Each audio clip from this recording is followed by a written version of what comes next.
બે શબ્દો બોલી નાખો. શરાબ આપણે એકદમ રેડી છીએ હો, કોઈ ચિંતા કરવાની જરૂર નથી. હા બસ.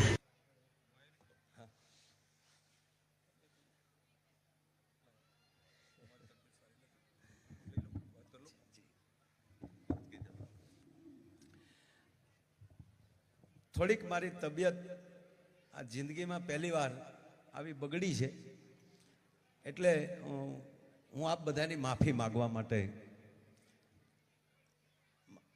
મારો કોઈ એવો ઈરાદો નથી કે હું અહીંથી જ્યારે નીકળી શકું, પણ આપ બધાને હું ખૂબ ખૂબ દાતાઓને પ્રણામ કરું છું, તમામ વડીલોને પ્રણામ કરું છું. પ્રમ દિવસે સીએમ સાહેબ પધારે ત્યારે પણ બધાય ભાવથી, એટલે અત્યારે રાસ ગરબા માટે ની વાત છે કે બધાએ રાસ ગરબા રમજો, અને તમામ વડીલોને ક્ષમા માગું છું કે આઈ એમ વેરી વેરી સોરી, ક્ષમા કરજો. હલો,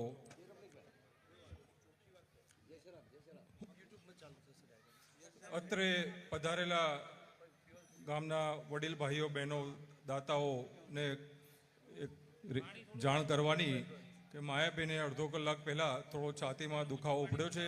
પ્રાથમિક ટ્રીટમેન્ટ આપણે એમને આપી દીધી છે અને ECG ને બધું જોવડાયું મોટા હોસ્પિટલમાં, તો થોડું એમને મોટા હોસ્પિટલમાં શિફ્ટ કરીને આગળની એક કાર્યવાહી કરવી છે.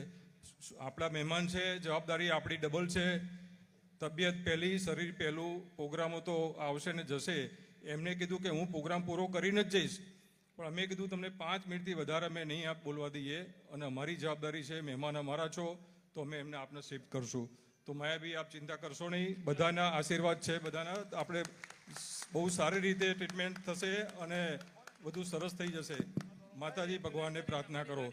અને આગળનો પ્રોગ્રામ આપણે એક માયાભાઈનું અથવા જે કંઈ કદાચ કોઈ એમના તરફીનું જે કાર્ય છે એને આપણે બધા વધાવીએ. આપણે બધા ભગવાનને પ્રાર્થના કરીએ. સાહેબ, આપણે બધા પ્રાર્થના કરીએ. ભલે આપણે આપણો સમય બગાડ્યો છે, આપણે અહીં આગળ બેઠા છીએ, પણ ભગવાન માતાજીને પ્રાર્થના કરે કે માયાભાઈને કંઈ ના થાય. સાહેબ, આ જુલાસણ ગામની એક કહેવાય કે આપણી માતાજીને એવી પ્રાર્થના કરીએ કે હે માં, એમની રક્ષા કરજો. ક્યાંક નાનું મોટું પણ કહેવાય કે એમને વિઘ્ન આવવાનું હોય તો એ વિઘ્નને ટાળી અને અમને કહેવાય કે તબિયત સારી રહે. આપણે ભગવાનને પ્રાર્થના કરીએ અને એમની કહેવાય કે સારી તંદુરસ્તી રહે એ માટે કહેવાય કે આપણે ભગવાનને પ્રાર્થના કરીએ. જુલાસણ ગામને આંગણે આજનો આવો રૂડો અવસર, આવું સરસ મજાનું પટેલ કુસુમબેન ભરતભાઈ ભક્તિદાસ ડોક્ટર પરિવાર અનુપમ પ્રાથમિક શાળા જુલાસણ, એનું ભવ્ય અને દિવ્ય આવું લોકાર્પણ હોય.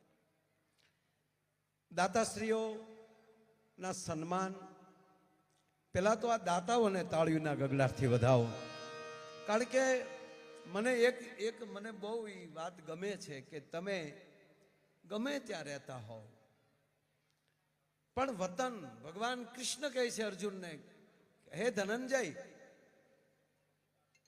માતૃભૂમિ એ માતૃભૂમિ છે, અને બીજું કે માં જનની અને જન્મભૂમિ એ સ્વર્ગ કરતા મહાન છે. અને જે વ્યક્તિ પોતાની જન્મભૂમિને, પોતાના વતનને એ કદી ભૂલે નહીં, એ વ્યક્તિનો કોઈ દિવસ પરાજય ન થાય.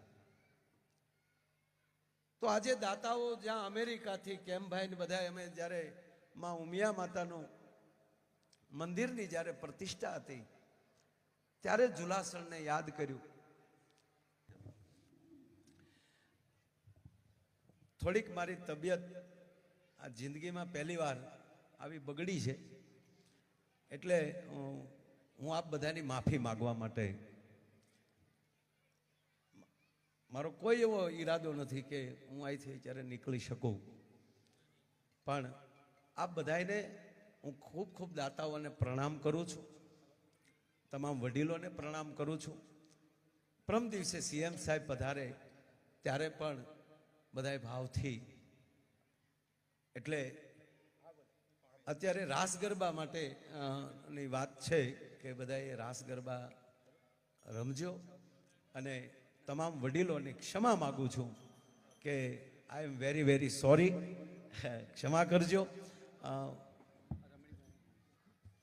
હલો,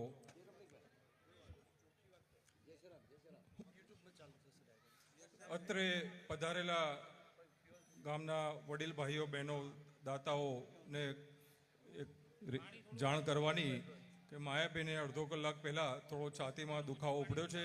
પ્રાથમિક ટ્રીટમેન્ટ આપણે એમને આપી દીધી છે અને ECG ને બધું જોવડાયું મોટા હોસ્પિટલમાં, તો થોડું એમને મોટા હોસ્પિટલમાં શિફ્ટ કરીને આગળની એક કાર્યવાહી કરવી છે. આપણા મહેમાન છે, જવાબદારી આપણી ડબલ છે. તબિયત પહેલી, શરીર પહેલું. પ્રોગ્રામો તો આવશે ને જશે. એમને કીધું કે હું પ્રોગ્રામ પૂરો કરીને જ જઈશ, પણ અમે કીધું તમને 5 મિનિટથી વધારે અમે નહીં આપ બોલવા દઈએ, અને અમારી જવાબદારી છે, મહેમાન અમારા છો તો અમે એમને આપને શિફ્ટ કરશું. તો માયાબી આપ ચિંતા કરશો નહીં, બધાના આશીર્વાદ છે, બધાના. આપણે બહુ સારી રીતે ટ્રીટમેન્ટ થશે અને બધું સરસ થઈ જશે. માતાજી ભગવાનને પ્રાર્થના કરો. અને આગળનો પ્રોગ્રામ આપણે એક માયાભાઈનું અથવા જે કંઈ કમિટી નક્કી કરે સ્ક્રીન ઉપર ભાઈ પિયુષભાઈ લેશે. આપણે ભાઈ આપણા ગામ ટોળાની માતા, આપણા દોલો માતા, આપણા સર્વે કહેવાય કે જે દેવસ્થાનો છે એ દેવસ્થાનોને માનીએ છીએ. સાહેબ આપણા ઘરે મહેમાન તરીકે આવ્યા છે, કાર્યક્રમ કરવાનો હતો, બહુ સારું આયોજન હતું, પણ પરિસ્થિતિ એટલી ખરાબ છે. ડૉક્ટરોનું એવું કહેવું છે કે એમના છાતીના દુખાવાના કારણે એમને હવે બોલાવ્યું છે નહીં. માટે આ કોઈ કુદરતી કદાચ કોઈ એમના તરફીનું જે કાર્ય છે એને આપણે બધા વધાવીએ.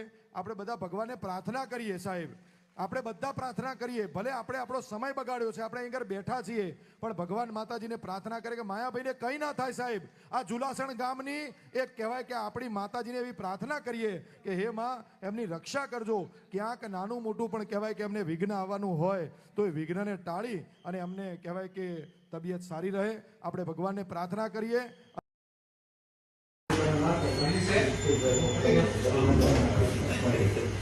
2 શબ્દો બોલી નાખો.